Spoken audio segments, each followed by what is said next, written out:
uDlamini lo useMpumalanga umthandazi mbuke lo khona ekhaya whatever khona Swaziland, Botswana, America, Zimbabwe, Maputo ithi kuwe sawubona South Africa wonke sanibonani. Impilo yakho ukuze ilunge idinga ukuthi kube nguwe mnikazi wayo oyisukumela ngempilo yakho. Ukuze into zakho zihambe kahle nguwe mele usukume kuphi phansi, ungahlali, ungavilaphi, ungagive up, ungaphelwa ngamandla.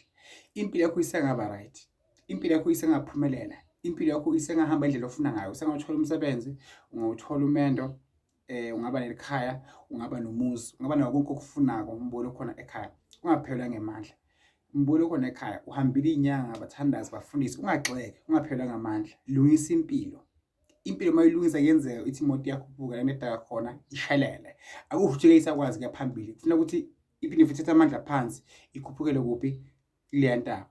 Umbolo khona ekhaya zonke izimo obhekene nazo, usekhakini, usemendweni, semsebenzini, whatever you are khona sesikolweni ngithi mina kuwe doors are open. Iminyango izovuleka umbolo khona ekhaya. Iminyango izokhanya.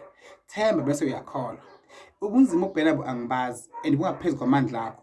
Njengoba nawe usho ngokumanje kepha ngithi kuwe doors are open.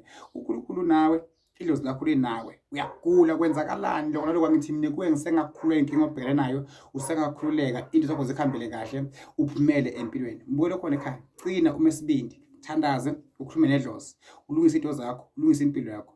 Kuzokwenzeka. I promise you, kuzokwenzeka mbuke khona ekhaya. Don't give up.